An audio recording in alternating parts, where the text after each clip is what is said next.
Le groupe bancaire kényan Equity serait intéressé par l'achat des parts de la Barclays Africa. Après Atlas Mara, Attijari Wafa Bank et Falcon Private Bank, c'est au tour de la banque Equity d'entrevoir des opportunités d'acquisition des actifs africains de la banque britannique Barclays. Présent depuis plus d'un siècle en Afrique, Barclays a annoncé le 1er mars 2016 céder sa participation de 62% dans sa filiale Barclays Africa, laquelle a été valorisée à quelque 4,1 milliards d'euros.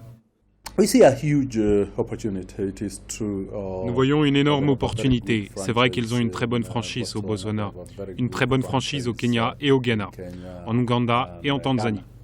Ce sont les marchés que nous voulons conquérir, où nous avons une présence, et puisque nous voulons accroître notre part de marché dans ces pays, c'est une occasion énorme, soit par acquisition, si cela était possible, sinon en nous positionnant comme une alternative, parce que lorsque la marque change, cela a une incidence sur la loyauté qui existe depuis de nombreuses années.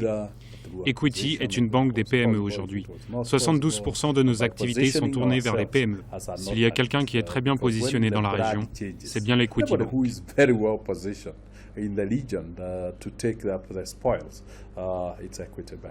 Outre le Kenya, Equity compte actuellement des filiales en Ouganda, Tanzanie, Soudan du Sud, au Rwanda et en République démocratique du Congo. Le groupe envisage de développer ses opérations déjà existantes en Ouganda et examine l'opportunité de lancer un nouvel établissement au Ghana.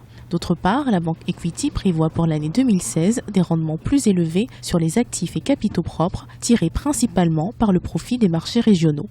L'expansion de l'opération de téléphone mobile de la banque Equity, Equitel, qui compte désormais 1,7 million d'utilisateurs depuis son lancement en 2015, avait permis à la banque de réduire de 4% les coûts du personnel la même année. Ceux-ci devraient baisser de 5% en 2016. Nous venons de lancer Equitel le 24 août. Nous sommes donc passés de 0 à 1,7 million de clients dans un délai de 6 mois. Donc, à la fin de cette année, nous pensons avoisiner les 3 millions de clients. Et c'est vraiment en tant que canal, pas vraiment en tant que dispositif de communication, contrairement à ce à quoi vous vous attendiez. Le groupe bancaire kényan a annoncé le 8 mars 2016 avoir réalisé un bénéfice avant impôt de 24 milliards de shillings en 2015 contre 22,4 milliards de shillings en 2014 en dépit de la baisse du régime de la filiale sud-soudanaise suite au conflit qui déchire ce pays.